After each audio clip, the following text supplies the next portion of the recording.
Party క్రమశిక్షణ దాటితే గతం లెక్క వేరు, ఇకపై లెక్క వేరు అంటోంది తెలుగుదేశం అధిష్టానం. పార్టీ లైన్ దాటితే ఇక భరించలేమంటూ స్పష్టమైన సంకేతాలను గట్టిగానే పంపుతున్నారు అధినేత చంద్రబాబు.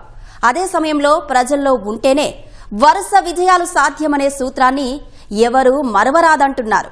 ఇంటింటికి తెలుగుదేశం కార్యక్రమంలో నాయకుల పాత్రపై సమగ్ర పర్యవేక్షణ చేపట్టారు. ఈ అంశంపై మా ప్రతినిధి కృష్ణ అందిస్తున్న గ్రౌండ్ రిపోర్ట్.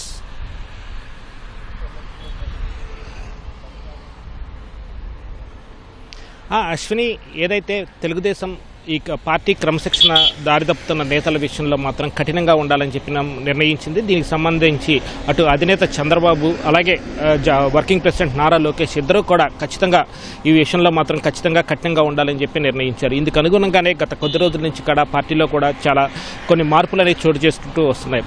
ఏదైతే ఇక్కడ రెండు రకాలుగా పార్టీ క్రమశిక్షణ దాటుతున్న వారి నేతలని రెండు రకాలుగా పార్టీ చూస్తుంది. ఒకటి, కొన్ని సంఘటనల విషయంలో నేతలు దురుసుగా ప్రవర్తించడం, అలాగే ఎవరి దగ్గర కఠినంగా వ్యవహరించడం వంటి పరిణామాలను ఒక రకంగా చూస్తుంటే, తరచూ నియోజకవర్గాల్లో ఎమ్మెల్యేలు ప్రజలతో సరిగ్గా ఉండకపోవటం, అలాగే వాళ్ళ అనుచరుల ద్వారా కొన్ని అనవసర జోక్యాల్లో తలదూర్చడం వంటి వ్యవహారాలు, దీనివల్ల పార్టీకి ఆ నియోజకవర్గంలో చెడ్డ పేరు వస్తుందనే పరిణామాలను ఇంకో రకంగా ఈ రెండు రకాలుగాను పార్టీ తీవ్రంగా పరిగణిస్తోంది. ఏదైతే మొదటి రకంగా ఎలా అయితే దురుసుగా ప్రవర్తించడం, ప్రజల మధ్య అధికారుల పట్ల కానీ లేకపోతే ప్రజల పట్ల కానీ దురుసుగా వ్యవహరిస్తున్న నేతల్ని పిలిచి ఆ సందర్భానుసారం ఇలా ప్రవర్తించడం సరికాదు, ఇక ముందు పునరావృతం కాకుండా జాగ్రత్తలు తీసుకోవాలని చెప్పి, ఇకపై పునరావృతం అయితే పార్టీ క్రమశిక్షణ పరంగా కూడా చర్యలు ఉంటాయని చెప్పి హెచ్చరించి పంపుతున్నారు. అయితే ఇక రెండో విషయం, అటు పార్టీకి తీవ్ర తలనొప్పిగా పరిగణిస్తారని చెప్పి, పార్టీకి తీవ్ర తలనొప్పి అవుతుందని చెప్పి ఒక భావనలోకి వచ్చారు. దీనికి సంబంధించిన నేతలను మాత్రం ఇక పార్టీ చెడ్డ పేరు తీసుకొచ్చే నేతలు మాత్రం తాము ఎట్టి పరిస్థితులను ఉపేక్షించేది లేదనే విషయాన్ని, ఎందుకంటే నేతల వ్యక్తిగత ప్రయోజనాల వల్ల అటు పార్టీకి చెడ్డ పేరు వస్తే మాత్రం ఎట్టి పరిస్థితులను ఉపేక్షించరాదనే నిర్ణయానికి మాత్రం అటు అధిష్టానం వచ్చింది. ఇందుకు అనుగుణంగా అధినేత చంద్రబాబు కఠిన నిర్ణయాలు తీసుకుంటున్నారు. ఇక నిన్న ఇవాళ ఈ రెండు రోజులు చోటు చేసుకున్న తాజా పరిణామాలు కనుక చూస్తే, నిన్న పార్టీ సీనియర్ నేత అలాగే విప్గా ఉన్న బోండా ఉమ్మాని పార్టీ పిలిచి వివరణ కోరింది.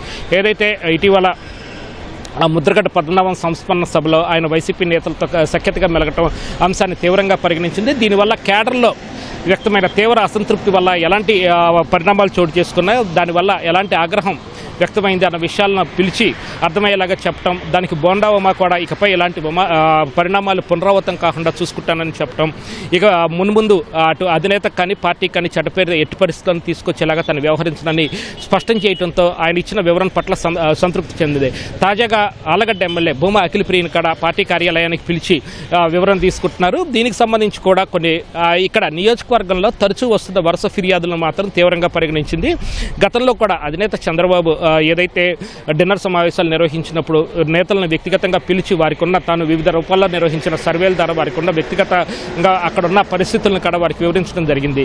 తాజాగా అహోబిలం వ్యవహారానికి సంబంధించి మాత్రం సీరియస్ అయినట్లుగా తెలుస్తుంది. ఏదైతే అధినేత చంద్రబాబు ఢిల్లీ వెళ్ళినప్పుడు అక్కడ ఢిల్లీలో కొంతమంది ప్రముఖులు సీఎంను కలిసి అహోబిలం వ్యవహారం వల్ల ఎమ్మెల్యే జోక్యం చేసుకోవడం వల్ల జరుగుతున్న పరిణామాలపై ఫిర్యాదు ఇచ్చినట్లుగా తెలుస్తుంది. దీన్ని కూడా సీఎం చంద్రబాబు తీవ్రంగా పరిగణించారు. అలాగే కొన్ని ఫిర్యాదులు ఏదైతే స్థానికంగా ఎమ్మెల్యే అఖిలప్రియ భర్త వివిధ వ్యవహారాల్లో జోక్యం చేసుకుంటున్న ఫిర్యాదులు వచ్చిన విషయాన్ని కూడా ఆయన దృష్టిలోకి రావడంతో దానికి సంబంధించి వివరణ తీసుకోవడంతో పాటు ఎట్టి పరిస్థితుల్లోనూ ఇలాంటి పునరావృతం కాకూడదనే విషయాన్ని గట్టిగా చెప్పాలని రాష్ట్ర పార్టీ అధ్యక్షుడు పల్లా శ్రీనివాసరావుకి స్పష్టం చేసినట్లుగా తెలుస్తుంది. అందుకు తగ్గట్లుగానే ప్రస్తుతం పార్టీ కార్యాలయంలో ఈ సమావేశం కూడా కొనసాగుతూ ఉంది.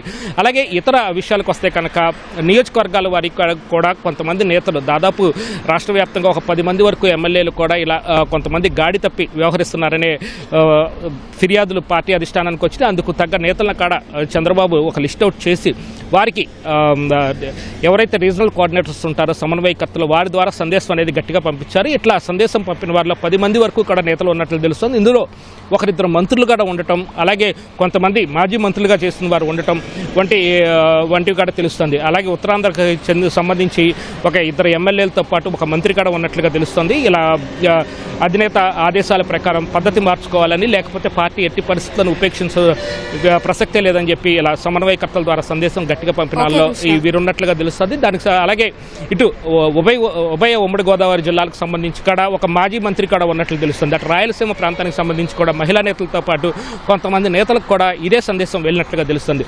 మొత్తంగా చూస్తే ఇకపై పార్టీ మాత్రం గతంలో లాగా లేదు.